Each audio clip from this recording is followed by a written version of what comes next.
Hello বন্ধুরা, তোমরা সবাই কেমন আছো? আশা করছি খুব ভালো আছো। আমিও খুব ভালো আছি। দেখো, আমি এই রান্নাটা কালকে করেছিলাম, মানে রবিবারে। কি রান্না করেছি দেখো। প্রথমে আলুটাকে ভালো করে লাল লাল করে ভেজে নেব। দেখো, আলুটা প্রায় ভাজা হয়ে গেছে। এবার দেখো, আমি নামিয়ে নিয়েছি। এবার কড়াইতে শুকনো লঙ্কা, জিরে ফোড়ন দিয়ে পেঁয়াজটা দেখো দিয়ে দিয়েছি। পেঁয়াজটাকে হালকা করে লাল লাল করে ভেজে নিয়ে দেখো পেঁয়াজটা প্রায় ভাজা হয়ে গেছে। এবার আমি টমেটো দিয়ে দেবো। দেখো, টমেটোটা দিয়ে দিয়েছি। তারপরে দেখো পরিমাণ মতো নুন হলুদ দিয়ে আমি মাংসটাও দিয়ে দিয়েছি। মাংসর লেগ পিসটা দেখছো বন্ধুরা কত বড়। কারা কারা লেগ পিস খেতে ভালোবাসো অবশ্যই কমেন্ট করে জানাবে। আমার তো খুবই ভালো লাগে। তারপর দেখো মশলাও দিয়ে দিয়েছি। মশলাটা চিকেনটা যত কষাবে, মশলাটা যত ভালো করে কষাবে তত টেস্ট ভালো হয়। দেখো এখন আমার কষানো হয়নি। যতক্ষণ ভালো করে কষানো হবে না, ভালো করে আমি কষিয়ে নেবো চিকেনটাকে।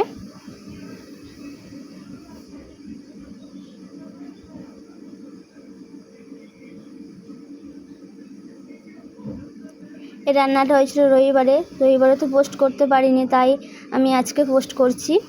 দেখো আমার চিকেনটা প্রায় কষানো হয়ে গেছে, এবার দেখো আলুটা দিয়ে আমি এবার জল দিয়ে দেবো। দেখো পরিমাণ মতন জল দিয়েছি। কড়াইটা পুরোটাই ভরে গেছে, চিকেনটা বেশি ছিল তার জন্য। দেখো ঝোলটা ভালো করে দেখো ফুটে যাচ্ছে। তারপর দেখো আমি এবার এখনও হয়নি, আরও ঝোলটা শুকিয়ে গেলে এবার আমি দেখো গরম মশলা দিয়ে দিচ্ছি। এবার আমি দেখো গরম মশলা দিয়ে দেবো। দেখো গরম মশলা দিয়ে দিয়েছি। তারপর দেখো আমি গ্যাসটাও বন্ধ করে দিয়েছি। আমার চিকেন রেডি হয়ে গেছে। কেমন লাগছে বন্ধুরা অবশ্যই কমেন্ট করে জানাবে।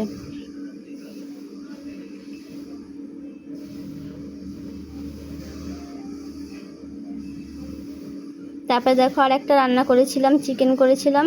তারপর দেখো আবার একটা রান্না করেছি। কড়াই বসে দিয়েছি, তেল দিয়ে দেবো। দেখো তেল দিয়ে দিয়েছি। তারপর দেখো এই মাছগুলো দেখো ভেজে নেব।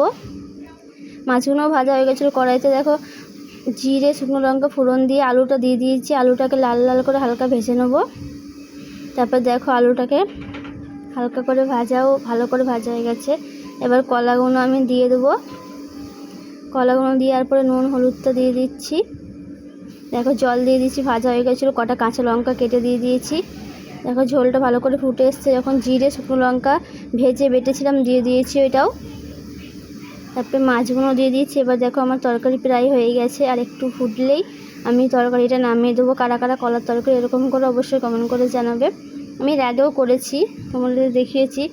কেমন লাগলো এই দুটো রেসিপি অবশ্যই কমেন্ট করে জানাতে ভুলবে না। ঠিক আছে, সবাইকে টাটা বাই বাই। সবাই ভালো থেকো, সুস্থ থেকো। আজকের মতন ভিডিওটা এখানে শেষ করলাম। আবার তোমাদের সাথে পরে দেখা হবে অন্য